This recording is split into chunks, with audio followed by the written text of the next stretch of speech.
भविष्यावर बोलू काही या आजच्या कार्यक्रमात सगळ्यांचं स्वागत करते मी संपदा। आणि आपल्या मार्गदर्शनासाठी तुमचेच प्रश्न तर मी त्यांना विचारणार आहे ना, तुमच्यासाठी मार्गदर्शनासाठी इथे उपस्थित शरदजी उपाध्ये यांचं स्वागत करते। आजचा तुम्ही विषय ऐकाल ना तेव्हा म्हणाल की यांचा कुंडलीशी संबंध असतो का, तर त्याचा थेट संबंध असतो हे आपल्याला जाणून घ्यायचंय। विषय असा आहे एकत्र कुटुंब पद्धती, आणि मग एकत्र कुटुंब पद्धतीतनं प्रेमविवाह यशस्वी होतात का नाही होत, किंवा वय जसं होत जातं तसतसं आपल्या दोन नवरा बायकोंमधले संबंध कसे होत जातात, किंवा त्याला काही कारणीभूत इतर मुद्दे असतात का, या सगळ्याविषयी चर्चा करूया। एकत्र कुटुंब पद्धती ही आता फक्त चित्रपट आणि मालिकांमध्ये जास्त करून दिसते, की ज्यांना फक्त काही तास अभिनय करून ते सिद्ध करणं सोपं असतं। पण खरोखर जी एकत्र कुटुंब पद्धती नांदत असतात त्यांच्या आयुष्यात काय परिवर्तन होतं हे आपण जाणून घेऊया। मला सांगा की एकत्र कुटुंब पद्धती म्हणजे फक्त नवऱ्याची रास जुळून चालणार नाही किंवा त्याच्याशी आपला स्वभाव जुळून चालणार नाही, इतर बरेच मुद्दे असतात, या अनुषंगाने सांगा।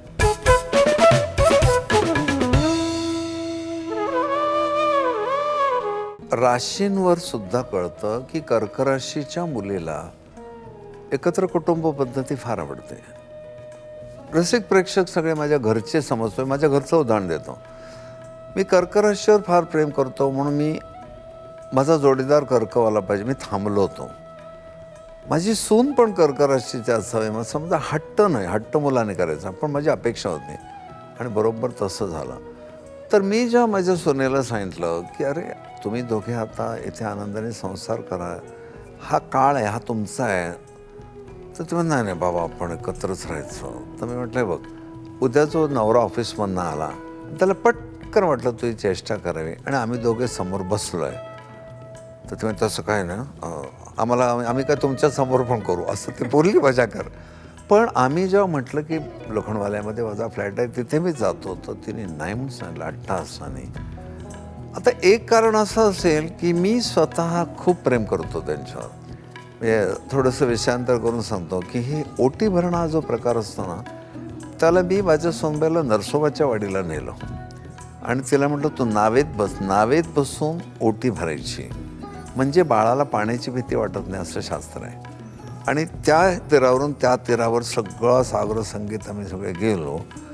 तर म्हटलं तुम्ही धार्मिक आहात म्हणजे अरसिक व्हायला पाहिजे असं नाही, धार्मिकतेत पण रसिकता आहे, लग्न कशी घास देणं वगैरे हा प्रकार असतो, आजसुद्धा रसिकताच आहे का नाही।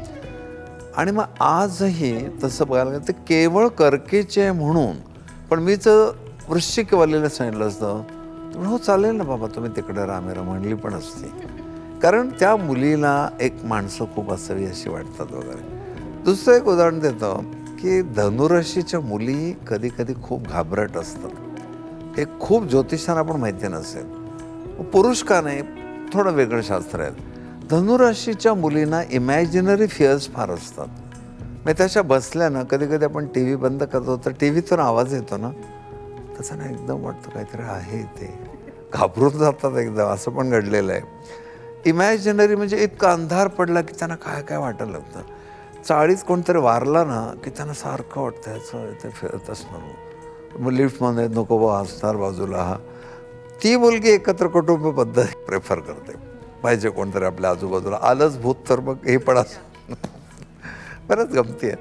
पण एकत्र कुटुंब पद्धतीमध्ये एक गोष्ट पण सगळ्या बाजूने विचार करावा, नवीन लग्न झालेल्या मुलांना जे स्वातंत्र्य पाहिजे तोच काळ असतो, मुक्त वागता येतं, त्यात काय अर्थ नाही वगैरे कदाचित पुढे कळेल, पण त्या काळामध्ये इतर लोकांसमोर दिवसा कोंडमारा होऊ शकतो, तर काही काळ तरी ती वेगळी पद्धत असं 1 वर्ष व 2 वर्ष तरी, आणि नंतर मग तिला दिवस जातात, त्याला छानपैकी तिच्यावर संस्कार करणारी आजी असावी, हे बरोबर आहे।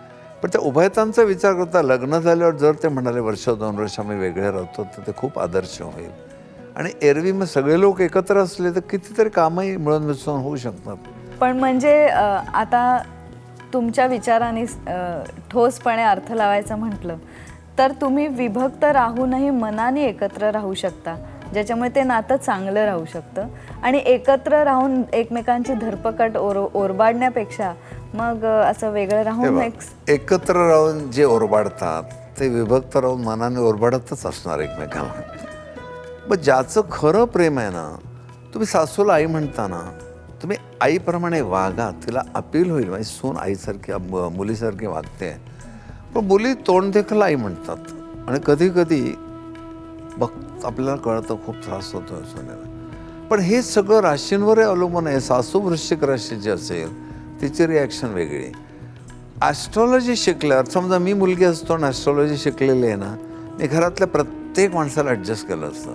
माझा धीर आहे मिथुन राशीवाला आहे, तो मला टाळीच देणार, हाय वहिनी करून. दुसरा माझा धीर आहे कुंभ राशीचा.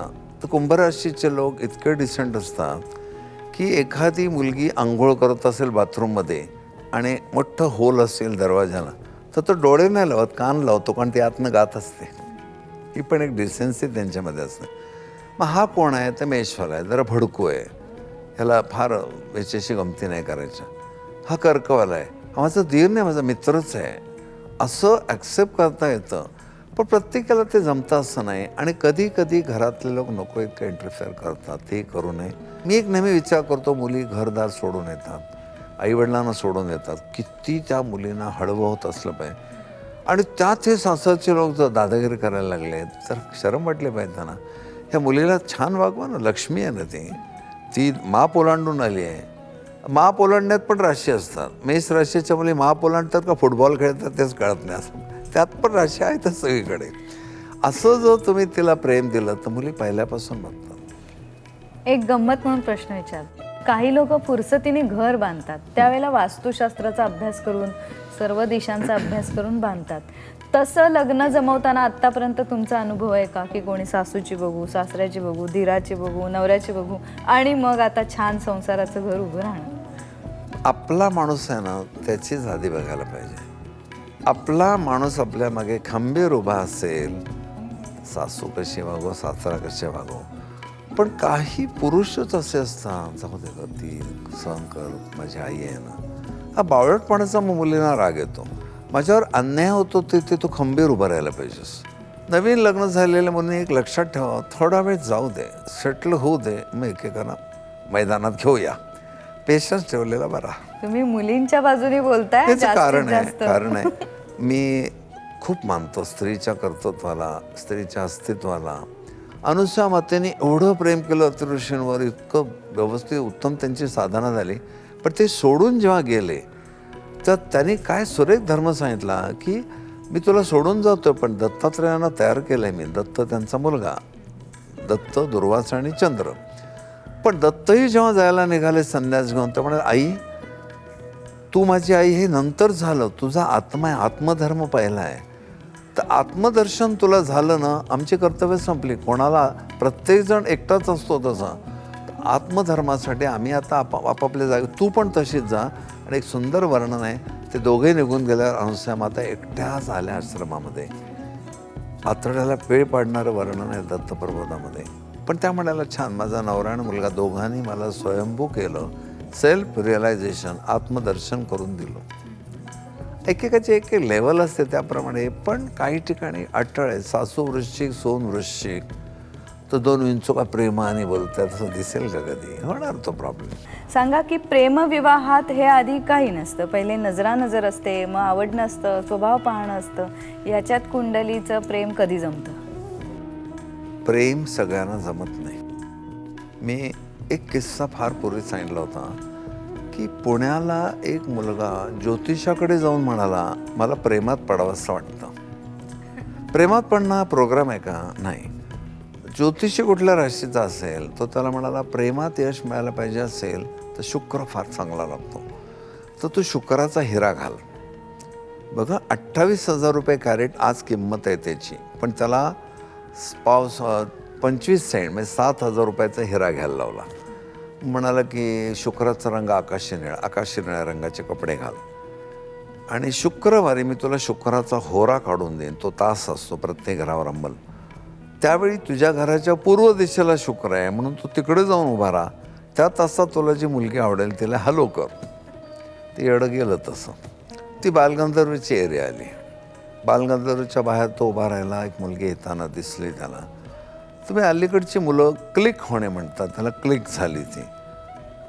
तरी ज्योतिषावर भरोसा ना, हॅलो केलं.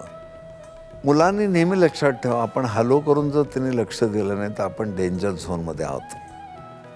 तरी पुन्हा मागे गेला, तिच्या हॅलो केलं.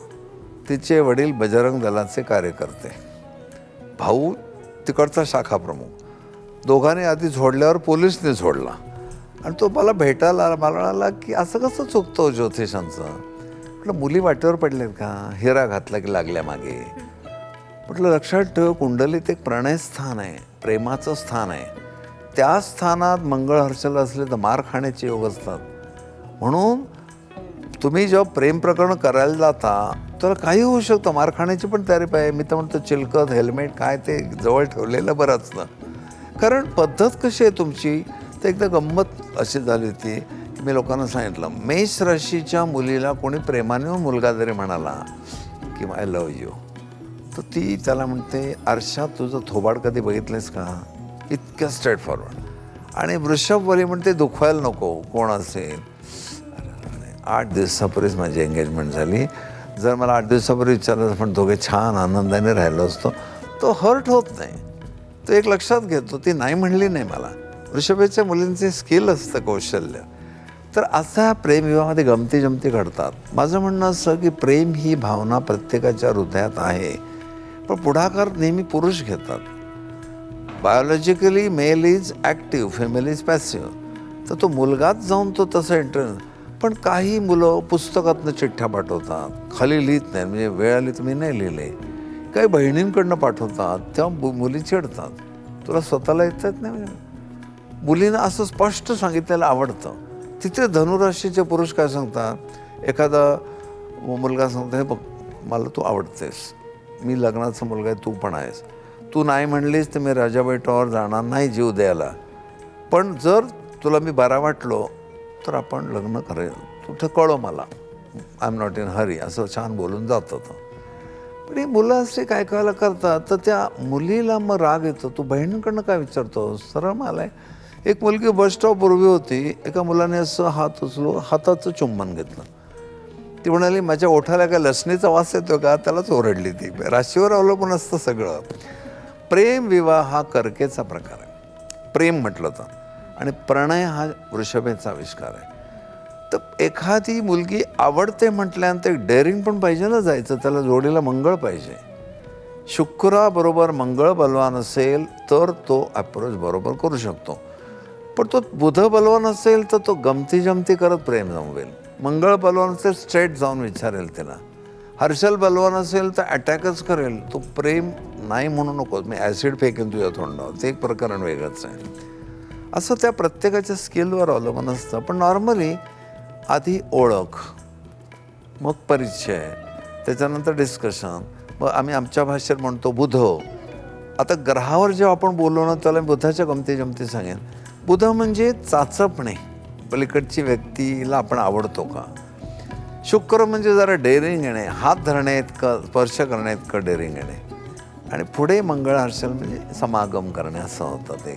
शरद काका, मी माझ्या आजीला सहज विचारलं की तुझी पत्रिका जुळवून लग्न झालं का, कुठे कोणी पाहिलंय, त्यांनी सांगितलं जुळली, आम्ही म्हटलं जुळली. असे सुद्धा वृद्ध मंडळी दिसतात. तर पूर्वीच्या काळी नव्हतं एवढं, कारण मुलींच्या अपेक्षाही नव्हत्या. मुली किती इंटेलिजंट आहे आज प्रूव्ह करतायत, तर त्याला काहीच नव्हतं. नराला मादी पाहिजे, घराला एक स्त्री पाहिजे काम करणारी, इतक्या खालच्या भूमिकेत लग्न त्यावेळी झालेली आहेत. मग पहिल्या वेळी आपलं त्या मुलीला तू लक्ष्मी आहेस घरची, अमुक अमुक ठीक आहे, पण पुढे लक्ष्मी कसली, ते मोलकरीणच करून टाकतात तिला. मग त्या बायकासुद्धा असं, बरं समजा त्यावेळीसुद्धा एखादा रसिक नवरा मिळाला तर बायकांना एवढं स्वातंत्र्य नव्हतं. ओसरीवर आलं तर फोडून काढत असत वरामिराच्या काळामध्ये.